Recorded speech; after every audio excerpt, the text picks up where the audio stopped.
नमस्कार, ग्लिट्स.in में आपका स्वागत है। मैं हूं प्रियंका कौशल और आज मेरे साथ बहुत ही खास मेहमान मौजूद हैं। हमारे साथ छत्तीसगढ़ की महिला बाल विकास मंत्री अनिला भेड़िया जी हैं। उनसे बात करेंगे, उनके राजनीतिक जीवन के बारे में जानेंगे और ये भी जानेंगे कि उनकी प्राथमिकता क्या है मंत्री बनने के बाद। सबसे पहले आपका बहुत बहुत स्वागत है अनिला जी। धन्यवाद। आपको देख के अच्छा लग रहा है। हम लोग महिला सशक्तिकरण की बात करते हैं और आप लोग महिला सशक्तिकरण की मिसाल बन के उभर रहे हैं। सबसे पहले तो मैं आपको बहुत सारी बधाइयाँ देना चाहती हूँ। एक बहुत बड़ा दायित्व आपको मिला है महिला बाल विकास विभाग का, और इतना बड़ा ये विभाग है, इतनी सारी इसमें चुनौतियाँ भी हैं और संभावनाएं भी हैं, क्योंकि महिलाओं और बच्चों से जुड़ा हुआ ये विभाग है। अब जब आपको दायित्व मिल ही गया है, हालांकि अभी तो आप जाना शुरू करेंगे, मंत्रालय बैठना शुरू करेंगे, समझेंगे कि क्या योजनाएं चल रही हैं, क्या करना है, फिर भी एक जो अंदर तड़प और कसक तो रहती ही है जन नेता के मन में। बहुत सारी समस्याएं आप देखती रही हैं महिलाओं से संबंधित। क्या प्राथमिकताएं आपकी हैं? अभी हमारे सरकार के द्वारा इतनी बड़ी जिम्मेदारी मुझे मिली है, उसका दायित्व तो निभाऊंगी, क्योंकि आज पूर्व सरकार में जो योजनाएं लागू थी वो जो योजनाएं सही तरीक़े से संचालित नहीं हुई। आज भी कई योजनाएं अधूरी पड़ी हैं। हमारे पास फंड भी होते हुए भी कार्य संचालित नहीं हो पाया। तो आज मैंने अधिकारियों की थोड़ी सी परिचय का कार्यक्रम रखा था, छोटे मोटे ऐसे थोड़ा सा जानकारी भी ली हूँ कि कितने बजट और फंडिंग अभी बचा है आप लोग का, उसे जल्दी से अपन एक मीटिंग रख के उनको चालू कराएं। बंद है जो कार्य उसको। तो मेरा पहला दायित्व है कि महिलाओं की उनको आर्थिक, राजनीतिक और सामाजिक क्षेत्र में उन्हें आगे बढ़ाना है ना। मतलब ये सुन के इतना अच्छा लग रहा है कि अभी दायित्व मिले, आपको हफ्ता भर भी नहीं बीता और अधिकारियों की मीटिंग आपने लेना शुरू कर दी, आप एक्शन मोड में हैं। हाँ बिल्कुल, कि जितने भी विभाग के अधिकारी हैं उन्हें मैं पहले ही बोल दी हूँ कि एक जिम्मेदार अधिकारी होने के नाते हमारे छत्तीसगढ़ के विकास में महत्वपूर्ण भूमिका है हमारी महिलाओं की, बालिकाओं की। तो जिम्मेदारी से उस कार्य को करना, ये पहले ही मैं उन्हें कह दी हूँ। जी, थोड़ा सा मैं और आगे बढ़ूंगी आपके भविष्य के दायित्वों को लेकर, आपकी सोच को लेकर, लेकिन मैं अब चाहती हूँ थोड़ा सा अपन फ्लैशबैक में चले, पीछे चले जाएं अपन। बिल्कुल। आप एक बहुत ही गौरवशाली परिवार से ताल्लुक रखते हैं, कांग्रेस के बहुत बड़े नेता रहे हैं आपके परिवार से, झुमुकलाल भेड़िया जी, और मध्य प्रदेश के जमाने में वो बहुत बड़ा नाम हुआ करते थे। उस फैमिली से आप बिलोंग करते हो। कैसे शुरू हुई आपकी जो आपका राजनीतिक सफर था, उसकी शुरुआत कैसे हुई? तो मैं उस परिवार में बहू बन के गई। वो मेरे काका ससुर थे जी। मैं उनके भतीजा के लिए जो एक IPS अधिकारी थे जी जी, उनकी पत्नी बन के गई जी। और उसके बाद जब बच्चे पढ़ने लगे तो मैं अलग, पुलिस की तो आप जानते ही हो, पोस्टिंग कभी भी कहीं भी कर देते थे। तो बच्चों को पढ़ाने के लिए मैं वहाँ भिलाई उसमें रहती थी जी जी, BSP क्वार्टर्स में। वहाँ से मेरी राजनीतिक करियर शुरू हुई कि मैं थोड़ा सा बिजनेस की लाइन में आ गई। पेट्रोल पंप जैसे सब भरते थे, मैं भी सोची कि भर के देखूं, खाली हूँ, बच्चे बड़े हो गए, पढ़ लिख लिए, तो फिर भर दी। मेरे को वहाँ मायका में पेट्रोल पंप भी मिल गया, वहाँ बैठने लगी। तो वहाँ के क्षेत्र वाले वो जानते ही थी कि ये राजनीति फैमिली से ही इतने बड़े मेरे काका ससुर कई विभागों के मध्य प्रदेश शासनकाल में मंत्री रहे, विद्युत विभाग, शिक्षा विभाग, सिंचाई विभाग, ऐसे ऐसे महत्वपूर्ण विभाग में रहे। तो उनका प्रभाव भी था उस क्षेत्र में। भेड़िया परिवार का एक लोगों को लगता था कि इसी परिवार के ही लोग इस क्षेत्र में नेतृत्व कर सकते हैं। तो मैं वहाँ बैठने लगी थी पेट्रोल पंप में। तो उन लोगों ने जिला पंचायत की चुनाव लड़ाए मेरे को पहले। तो अच्छे वोट से मैंने जिला पंचायत चुनाव 2010 में लड़ी और जीत हासिल की। उसके बाद 2013 में विधानसभा का चुनाव आ गया और वहाँ भी अच्छा बहुमत से विजय हासिल किए। उसके बाद अभी 2018 में मैंने फिर से पुनः चुनाव, मेरे शीर्ष नेताओं के आशीर्वाद से उनको लगा कि यही चुनाव जीत सकती, तो फिर पुनः मैंने 2018 में चुनाव। मतलब मेरे को आपसे बात करके ये महसूस हो रहा है, मैंने शुरू जैसे किया था अपना इंटरव्यू कि महिला सशक्तिकरण के तौर पे मिसाल के तौर पे आप लोग को उभरता हुआ हम लोग देख रहे हैं। तो ये आपके अंदर एक, मुझे लगता है, स्ट्रॉन्ग फीलिंग हमेशा से रही कि फालतू नहीं बैठना है।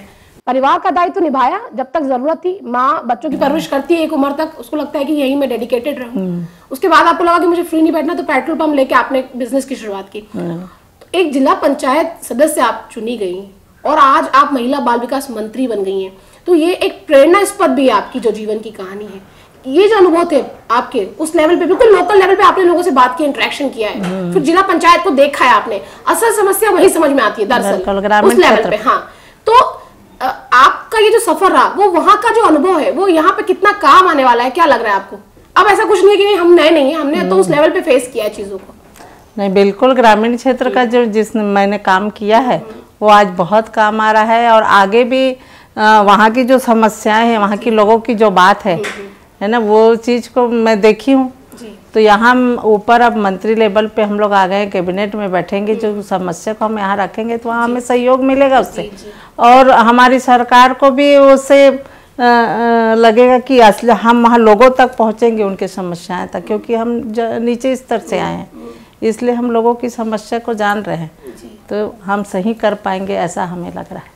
एक सवाल पूछना लाजमी है, हालांकि यहाँ पूछने का उसका कोई इतना औचित्य नहीं है, लेकिन एक पत्रकार होने के नाते मेरे मन में उत्सुकता है, और जो दर्शक हमारे देख रहे हैं आपको, उनके मन में भी एक स्वाभाविक सी उत्सुकता है। 15 साल का भाजपा का शासन इस प्रदेश ने देखा है, लंबा होता है 15 साल का, और एक नारा चला, वक्त है बदलाव का। वो नारा इतना तेजी से चला कि 68 सीटें कांग्रेस की आ गई, आप लोग पूर्ण बहुमत की सरकार लेके आए हैं, तो लोगों की बहुत ज्यादा आपसे अपेक्षाएं हैं। लेकिन 15 साल में जो अधिकारी जिस तरह से एक वर्किंग स्टाइल में चले गए थे, काम करने का तरीका था उनका, वो एक चुनौती आपके सामने आपको नजर आती? कोई ऐसी चुनौती है, या कांग्रेस को भी शासन करना आता है, सत्ता चलानी आती, तो आप उसको ठीक कर देंगे सारी चीजों को? क्या लगता है आपको, क्या फील होता है इसको लेके? वो उनकी सरकार थी जो अधिकारियों से वो चलाते थे, ये हमारी कांग्रेस की सरकार है, कांग्रेस जानती है सरकार कैसे चलाते हैं, और जो कमियां हैं उसको ठीक करने में कांग्रेस माहिर है, और हमारे सम्माननीय मुख्यमंत्री जी पहले ही अलर्ट करती है सबको, अगर जिसको काम करना नहीं है तो घर पर जाए। अधिकारियों पे वो आज ही सामने वहाँ सब हो रहा था मीटिंग में, तो इसलिए अधिकारी लोग देखिए, जो सरकार जैसा चाहेंगे वैसा काम करेंगे वो, तो हमारी सरकार उस तरह के काम नहीं चाहेंगे जो बीजेपी सरकार ने। लोगों का कहना है कि अधिकारी ही सरकार को चला रहे हैं, नहीं, ये गलत है। कांग्रेस की सरकार में हमारे इतने सीनियर्स और लोग बैठे हुए हैं जिन्होंने 70 साल जो बोलते हैं सरकार चलाई, हमारे देश को चलाए हैं। वो ऐसे नहीं है कि हम पूर्व सरकार की तरह चलाएंगे, हमें विश्वास है, लोग अनुभव वाले लोग हैं हमें विश्वास है कि बहुत अच्छा शासन चलेगा, और हमारे सारे सीनियर लीडर का दायित्व है, और छत्तीसगढ़ का विकास बहुत जल्दी होगा। एक बहुत यहाँ की कॉमन समस्या है, और मैं आपसे चर्चा भी कर रही थी, मैं नहीं चाहती कि बहुत टेक्निकल आप उस पर बात कहें, एक छूते हुए हम उस बात को निकल जाएं भले ही, लेकिन आपसे मैं चाहूंगी कि आप उस पर कुछ कहें। मानव तस्करी एक बड़ा मुद्दा रहा है, कांग्रेस ने इस पूरे इलेक्शन में उस मुद्दे को प्रमुखता से उठाया भी है, लड़कियां गायब हो गई आंकड़े के साथ, आपके नेशनल लीडर्स भी आके ये बात बोल रहे थे। अब चूंकि आपके पास विभाग है महिला बाल विकास का, तो ह्यूमन ट्रैफिकिंग जैसे जो विषय है, मानव तस्करी के जो विषय है, जिनको पूर्ववर्ती सरकार ने बिल्कुल भी ध्यान नहीं दिया है, उस विषय पे आप कुछ करने की कोशिश करेंगे उसको लेके? बिल्कुल कोशिश करूंगी। हमारे प्रदेश की या क्या पूरे देश की महिलाएं भी हो रही, पर मैं तो अपने प्रदेश की बात करूंगी। वहाँ की बालिकाएं बाहर गुम हो जा रही, उन्हें लाभ ही नहीं पा रहे हैं सरकार, तो उनके बारे में हम कैबिनेट में बात रखेंगे और प्रमुखता से इस बात को उठाएंगे, ताकि हमारी बेटियों के साथ और ऐसा ना हो, हमारे प्रदेश की बच्चियों के साथ ऐसा ना हो। जी। आपके जो मुख्यमंत्री हैं माननीय भूपेश बघेल जी, प्रदेश के मुख्यमंत्री हैं, आपके नहीं है, खैर मैं सुधार लेती हूँ उसको, तो आपको उनके तेवर देख के कैसा फील हो रहा है? नहीं, उनकी एक्शन मोड में पहले दिन से, मतलब पहले घंटे से, मैं ये कहूँ मुख्यमंत्री बनने के पहले ही घंटे से वो एक्शन में आ गए। किसानों का कर्जा उन्होंने तुरंत माफ किया, किसानों के खाते में पैसा पहुंचना शुरू हो गया है, अधिकारियों को उन्होंने जो जमे बैठे थे वर्षों से उनको उन्होंने असली जगह दिखा दी है उनकी, तो वो एक्शन मोड में नजर आ रहे हैं। आपको कैसा है, उनके आप कैबिनेट के मेंबर हो, तो अपने मुख्यमंत्री को देख के, अपने नेता को देख के आपको कैसा फील होता है? हमारे मुख्यमंत्री को देख के बहुत अच्छा लग रहा है। कम से कम ऐसे लग रहा है कि अब छत्तीसगढ़ में कोई सरकार बैठी है। अभी तक लगता ही नहीं था कि क्या हो रहा है, पर माननीय भूपेश बघेल जी जो एक्शन ले रहे हैं, वास्तव में जो जनता की भलाई है, हमारे छत्तीसगढ़ की भलाई है, उसमें वो एक्शन ले रहे हैं। वो व्यक्तिगत कोई एक्शन नहीं रहा, हमारे प्रदेश के लिए, हमारी जनता के लिए एक्शन ले रहे हैं, और बहुत बढ़िया काम कर रहे हैं। लोकसभा इलेक्शन बिल्कुल सामने है, विधानसभा में तो आप लोगों ने एक तरफा बहुमत प्राप्त किया है, 90 तो सीट ही है कुल। भाजपा का एक नारा था कि 65 प्लस हमको लाना है, तो जब रिजल्ट आया इलेक्शन के तो बिल्कुल ही उल्टा हो गया, बिल्कुल इतर रिजल्ट आए, 65 प्लस आप लोग हो गए और बीजेपी बहुत कम संख्या में सिमट गई 15 सीटों पे। अब बिल्कुल सामने लोकसभा इलेक्शन है, राहुल गांधी को प्रधानमंत्री बनाने की एक मुहिम भी है आप लोगों की। लोकसभा को देख के क्या लग रहा है? आप तो पूरे प्रदेश में घूम ही रहे हो, आपको क्या लग रहा है, जनमानस बना रहेगा कांग्रेस के साथ या चुनौतियां अभी बाकी हैं? नहीं, बिल्कुल जनमानस बना रहेगा, चुनौतियां तो कभी कम होती नहीं है, यानी चुनौतियां तो बढ़ते जाती हैं और उसी भी चुनौती को भी हम स्वीकार करेंगे और हमारी जो 11 लोकसभा है उसमें जीतेंगे भी, है जनता हमारे साथ है। चलिए, मुझे बहुत मजा आया आपसे बात करके। सवाल मेरे मन में बहुत सारे हैं, लेकिन अभी उन सवालों को करना बहुत जल्दबाजी होगा ऐसा मुझे लगता है। अभी तो आप जाइए, पद संभालिए, थोड़ा काम कीजिए, फिर हम आएंगे आपके पास, क्योंकि पत्रकार है, हमारा तो काम है चीजों की तरफ ध्यान इंगित करना। तो खूब सारी शुभकामनाएं अनिला जी। हम लोग ये उम्मीद करते हैं कि प्रदेश में एक नई दिशा देंगी आप अपने विभाग को। मैं इसलिए कह रही हूँ, मैं स्वयं एक महिला हूँ और ऐसा हमेशा माना जाता है कि महिलाओं को ये विभाग दे दिया जाता है, मिनिस्टर महिला ही होती हैं। लेकिन मैंने जैसा हम लोग चर्चा भी करते हैं कि ये विभाग इतना बड़ा है, इसमें इतनी संभावना है, चुनौतियां भी बहुत सारी हैं और बहुत अच्छा काम किया जा सकता है और बहुत संभावनाओं से युक्त विभाग है।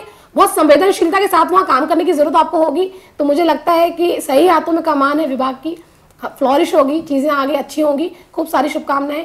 तो दर्शकों, हमारे साथ अनिला भेड़िया जी थी, महिला बाल विकास मंत्री छत्तीसगढ़ शासन। और अनिला जी को देखकर ये एहसास तो हो रहा है उनकी बातों से कि वो बहुत समझदारी के साथ, बहुत परिपक्वता के साथ शासन चलाएंगी। उनके पास अपना भी अनुभव है, क्योंकि जिला पंचायत से उन्होंने अपने सफर को शुरू किया है और जिस फैमिली को वो बिलोंग करती हैं वो फैमिली भी बहुत अनुभवी राजनीति की फैमिली है। तो हम फिर मिलेंगे किसी नई शख्सियत के साथ, तब तक के लिए अलविदा, नमस्कार, धन्यवाद। For more information, log on to www.clips.in.